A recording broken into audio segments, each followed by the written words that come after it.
அருமையான கர்த்தருடைய பிள்ளைகளே, இந்த நாள் உங்களுக்கு மிகுந்த ஆசீர்வாதமாய் இருப்பதாக. இந்த நாள் முழுவதும் கர்த்தர் உங்களை அற்புதமாய் நடத்துவாராக. ஒரு அருமையான வேத பகுதியை நான் வாசிக்கிறேன்.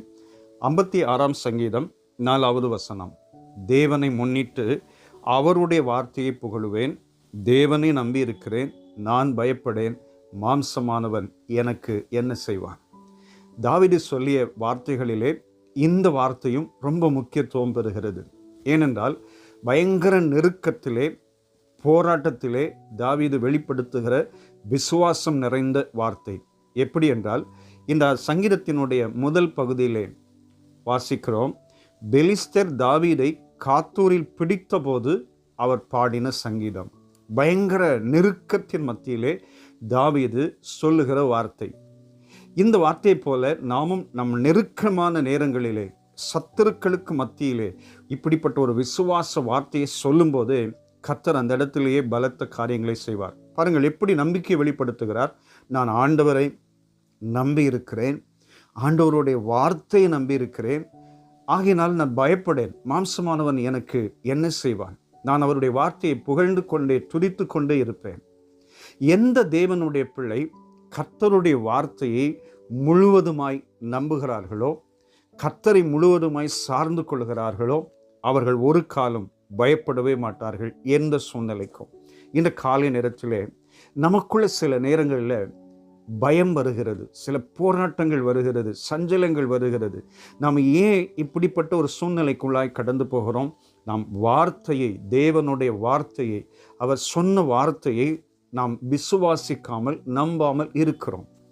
ஆண்டவர் சொன்னார், தம்முடைய பிள்ளைகளோடு கூட ஆண்டவர் இருக்கிறபடியா, நான் உன்னை விட்டு விலகுவதும் இல்லை, உன்னை கைவிடுவதும் இல்லை என்று சொல்லி தம்முடைய தாசர்களுக்கு மாத்திரமல்ல, நமக்கும் ஆண்டவர் சொல்லி இருக்கிறார்.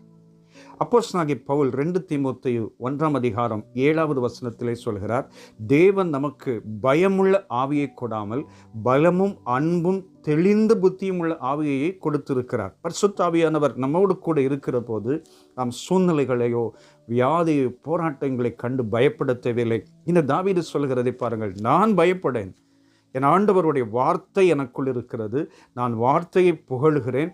மாம்சமானவன் எனக்கு என்ன செய்வான்? என் ஆண்டவரே என் கூட இருக்கிறார். இது மாத்திரல்ல, தாவீது 18ஆம் சங்கீதத்திலே அவர் பயங்கர நெருக்கத்தில் இருக்கும்போது எப்படி ஆண்டவரை மகிமைப்படுத்துகிறார் பாருங்கள். என் பலனாகிய கர்த்தாவே, நான் உண்மையில் அன்பு கூறுகிறேன். கர்த்தர் என் கோட்டை, என் கன்மலையும், என் கோட்டையும், என் இரட்சகரும், என் தேவனும், நான் நம்பியிருக்கிற என் துருகமும், என் கீடகமும், என் இரட்சணிய கொம்பும், என் உயர்ந்த அடைக்கலமுமாயிருக்கிறார். துதிக்கு பாத்திரராகிய கர்த்தரை நோக்கி கூப்பிடுவேன், அதனால் என் சத்துருக்களுக்கு நீங்களாக்கி ரட்சிக்கப்படுவேன். மரண கண் மட்டுகள் என்னை சுற்றி கொண்டது, துர்ச்சன பிரவாகம் என்னை பயப்படுத்தினது, பாதாள கட்டுகள் என்னை சூழ்ந்து கொண்டது, மரண கண்ணிகள் என்மேல் வந்தது. இப்படி நெருக்கம் பயங்கரம் வந்தாலும் என் தேவன் என்னோடு இருக்கிறார். நான் அவருடைய வார்த்தையை நம்பி இருக்கிறேன். என் பலனாகிய கர்த்தர் என்னோடு இருக்கிறார். ஆகையினாலே நான் எந்த சூழ்நிலை கண்டும் பயப்படுவதில்லை. இந்த தாவீதை போல நமக்குள்ளும் ஒரு நல்ல விசுவாசத்தை, தேவன் மேலே ஆழமான விசுவாசத்தை, அவருடைய வார்த்தையின் மேலே ஆழமான விசுவாசத்தை இந்த காலை நேரத்தில் நமக்கு தருவாராக. நாம் இந்த நாட்களிலே அதிகமாய் கர்த்தருடைய வார்த்தையின் மேலே, கர்த்தர் மேலே அளவற்ற விசுவாசத்தில், நம்பிக்கையிலே நாம் சொல்லுகிறது மாத்திரமல்ல, செயல்களிலும் காண்பிப்போமான நிச்சயம் எந்த கிரியையும் நம்மை மேற்கொள்ளாது. ஏனென்றால் நம்மோடு இருக்கிறவர் உலகத்தை காட்டிலும் பெரியவர். உலகத்தில் இருக்கிறவனிலும் உங்களில் இருக்கிறவர் பெரியவர் என்று வாசிக்கிறோம். பலத்தினாலும் அல்ல, பராக்கிரமத்தினாலும் அல்ல, என்னுடைய ஆவியினாலே ஆகும் என்று சேனைகளின் கர்த்தர் சொல்லியிருக்கிறார். அந்த ஆவியானவர் இன்னைக்கு நம்மோடு கூட இருக்கிறார். ஆக தைரியம் கொண்டு நாம் சொல்லுவோம், தேவனை நம்பி இருக்கிறேன், நான் தேவனை தேடுகிறேன், மாம்சமானவன் எனக்கு என்ன செய்வான்? சேர்ந்து ஜெபிக்கலாமா?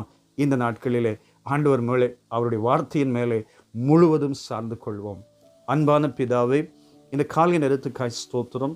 நம்முடைய பிள்ளைகள் ஒவ்வொருவருக்காய் ஜெபிக்கிறேன். அவர் ஒவ்வொருவருடைய வாழ்க்கையிலும் கர்த்தாவை இன்னும் அதிகமாய் உம்மை சார்ந்து கொள்ள தேட கர்த்தர் உதவி செய்யுங்க. நம்முடைய பிள்ளைகளை ஆசீர்வதிங்க. உம்மையே சார்ந்து கொள்ள உதவி செய்யுங்க ராஜா. இயேசு இரட்சக நாமத்தில் வேண்டிக் கொள்கிறோம் பிதாவே. ஆமென், ஆமென். God bless you. Amen.